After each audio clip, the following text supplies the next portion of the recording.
आपकी जवान से एक शब्द नहीं निकल रहा है, क्योंकि एक दलित नौजवान मारा गया बांग्लादेश में।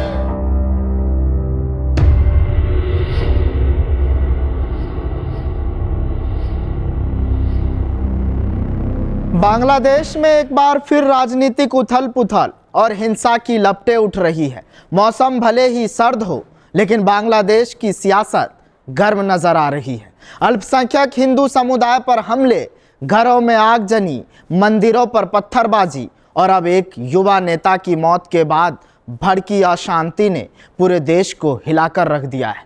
लेकिन सवाल यह है कि क्या ये सिर्फ कानून व्यवस्था की समस्या है या पड़ोसी देश में तख्ता पलट की आहट सुनाई दे रही है। इसी कड़ी में यूपी विधानसभा में सीएम योगी आदित्यनाथ ने हिंदुओं के अत्याचार पर जमकर सवाल उठाए। इस तरीके से हिंदू नहीं जलाया होता, और जलाता तो फिर उसकी क्या दुर्गति होती या वह भी जानता। बांग्लादेश में हिंसा की शुरुआत दरअसल बीते 11 दिसंबर को इनकलाब मंच के नेता शरीफ उस्मान हादी की हत्या के बाद से देखने को मिल रही है। वही हिंदू व्यक्ति की हत्या ने इसे और भी हवा दे दी है। इस बीच भारत विरोधी प्रदर्शन भी खूब चल रहे हैं। हालांकि मोहम्मद यूनुस सरकार के अधिकारी इस बात को बखूबी समझते हैं कि भारत से पंगा देश को कितना भारी पड़ सकता है। यही कारण है कि भारत के साथ संबंधों में आई तलखी के बावजूद भी वहां की अंतरिम सरकार सुलह के संकेत दे रही है। इस तरीके से हिंदू नहीं जलाया होता।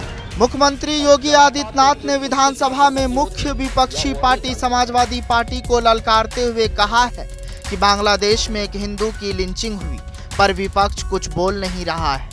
गाजा में मुसलमानों के साथ यही अत्याचार होता है तो विपक्ष उस पर मुखर होकर आवाज उठाती है। योगी ने कहा कि याद रखिए, जो लोग अभी बांग्लादेश के अत्याचार पर नहीं बोल रहे हैं, कल को जब यूपी सरकार रोहिंग्या और बांग्लादेशियों पर एक्शन लेगी तो इन लोगों को बोलने का अधिकार नहीं होगा। देखो, बांग्लादेश में एक दलित नौजवान को कैसे जला दिया गया। आप लोग गाजा पट्टी में होने वाले किसी भी उस पर आंसू बहाते हैं, लेकिन आपकी जवान से एक शब्द नहीं निकल रहा है, क्योंकि एक दलित नौजवान मारा गया बांग्लादेश में, और उस नौजवान के मरने पर आपकी जवानी सिल चुकी है, क्योंकि आप उसको केवल वोट बैंक के रूप में इस्तेमाल करते हैं। ये राजनीति नहीं है पांडे जी, ये राजनीति नहीं है, ये वो सच्चाई है जो आपकी तुष्टीकरण की नीति है, जिसके कारण बांग्लादेश बना है।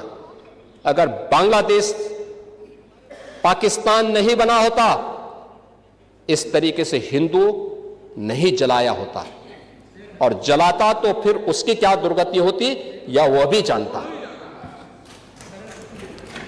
ये सुरक्षा की गारंटी, वहां मारे जा रहे हैं हिंदू, आप लोग नहीं बोलेंगे। एक कैंडल मार्च निकाल के चलते हैं गांजा के मुद्दे को लेकर के,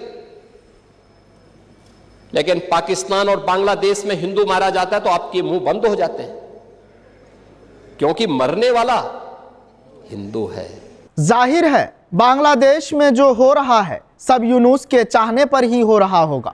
आईएसआई के एजेंट बांग्लादेश में घुसकर हिंसा भड़का रहे हैं ताकि देश कमजोर हो, और एक सबसे बड़ी वजह कि पाकिस्तान अपना पुराना हिसाब चुकाना चाहता है।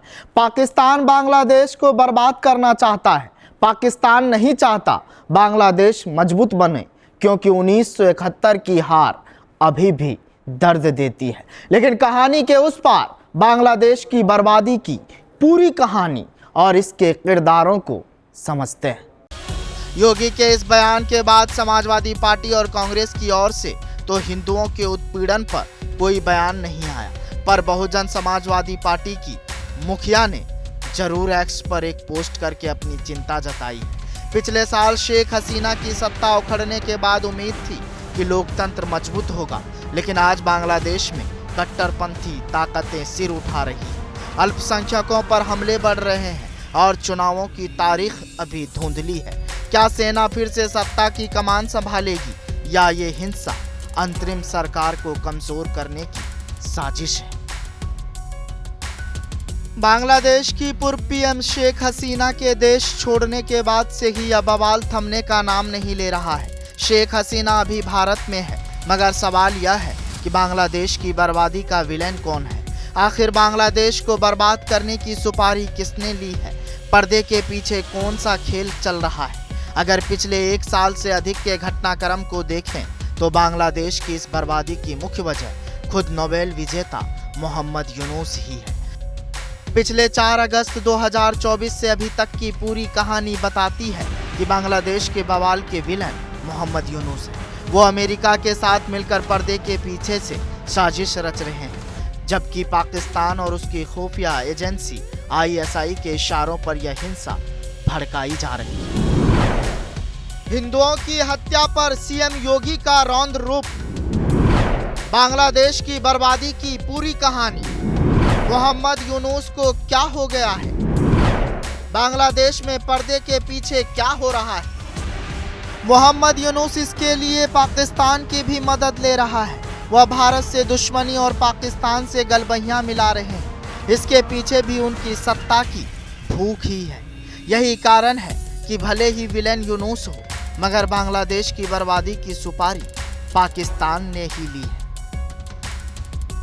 पाकिस्तान की खुफिया एजेंसी ISI के इशारों पर यह हिंसा हो रही है। यूनुस के साथ मिलकर पाकिस्तान फिर से पूर्वी पाकिस्तान बनाना चाहता है। बांग्लादेश में जमाते इस्लामी जैसे कट्टरपंथी गुट सक्रिय है जो पाकिस्तान से जुड़े हैं। शेख हसीना ने इन गुटों को दबाया था, लेकिन उनके जाने के बाद ये फिर सिर उठा रहे हैं।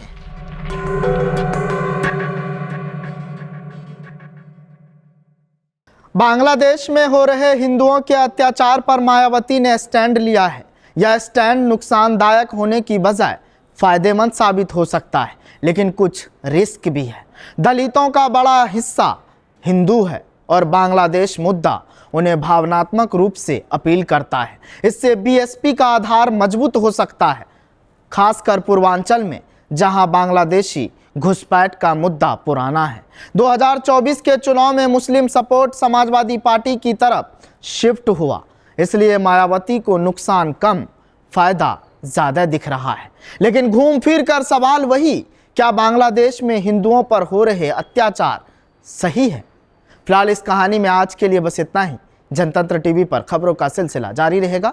कैमरे के पीछे मिनहाज है, मेरा नाम सद्दाम करीमी है। आप मुझे जनतंत्र पर देख रहे हैं। शुक्रिया।